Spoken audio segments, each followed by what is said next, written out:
Bonjour, bienvenue dans cette nouvelle vidéo. Merci de vous abonner, c'est gratuit. Il suffit simplement de cliquer sur le logo qui apparaît en bas à droite de votre écran.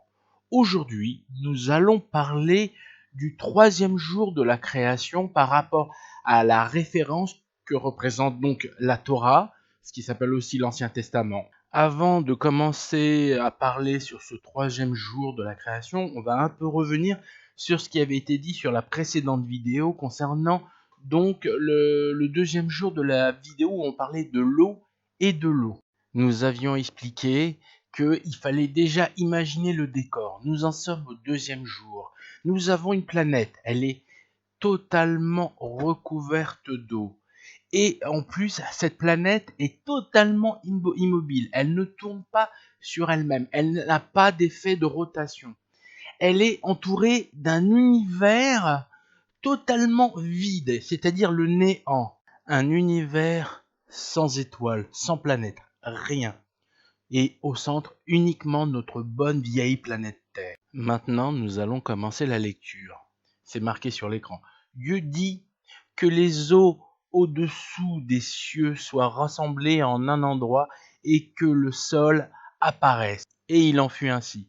Dieu nomma sol terre, et le bassin des eaux, il le nomma mer.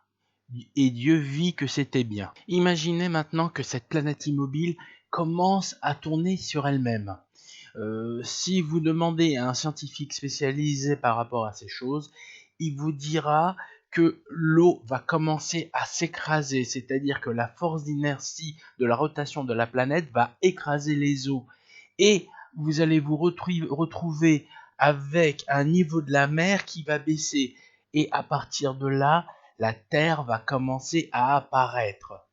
Et là, nous avons ce point qui est décrit dans la Torah, c'est-à-dire l'eau commence à descendre et les continents commencent à apparaître.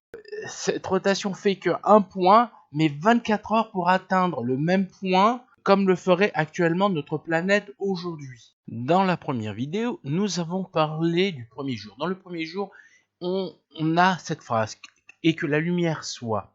Mais qu'est-ce que c'est que cette lumière?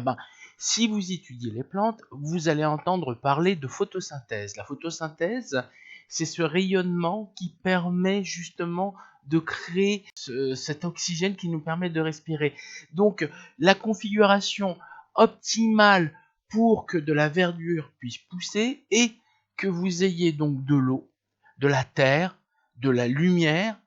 Et nous pouvons dire que maintenant, nous avons tout ce qu'il faut pour que la verdure sur la planète puisse prospérer et s'étendre partout. Et donc, maintenant, je commence à lire ce qui a marqué. Que la terre produise de la végétation, des herbes produisant une semence, des arbres fruitiers donnant selon leur espèce un fruit qui renferme sa propre semence sur la terre. Et il en fut ainsi.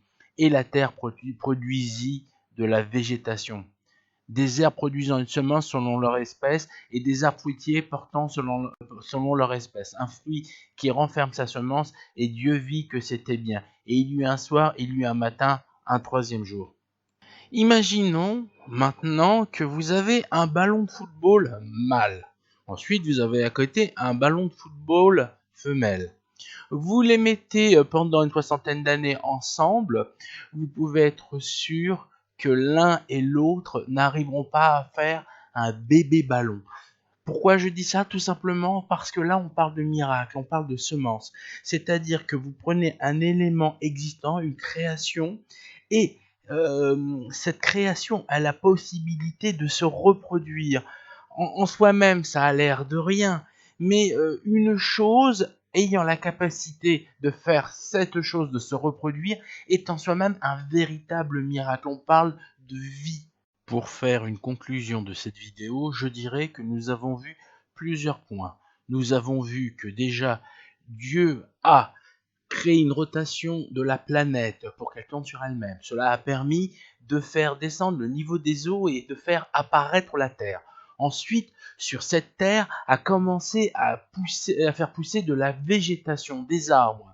Et tout cela a été obtenu du fait de l'utilisation tout aussi bien de cette lumière divine que de l'air environnant que cette végétation respirait pour pouvoir justement survivre dans cette planète, et aussi de l'eau parce que la végétation a besoin d'eau. Donc nous avons un environnement optimal à la vie, et cette vie donc est là.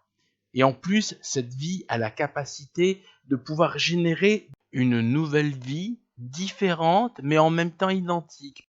Je vous invite à faire cette chose, c'est-à-dire vous prenez un manuel écrit par des scientifiques qui explique comment la vie s'est créée sur la Terre, donc des histoires qui remontent à plusieurs milliards d'années. Ensuite, vous prenez cette Torah. Vous superposez ce que vous lirez dessus par rapport à ce qui est marqué sur cette Torah et vous verrez qu'il y a beaucoup plus de similitudes que vous pouvez l'imaginer. Donc voilà, cette vidéo est finie. Merci de vous abonner et à bientôt.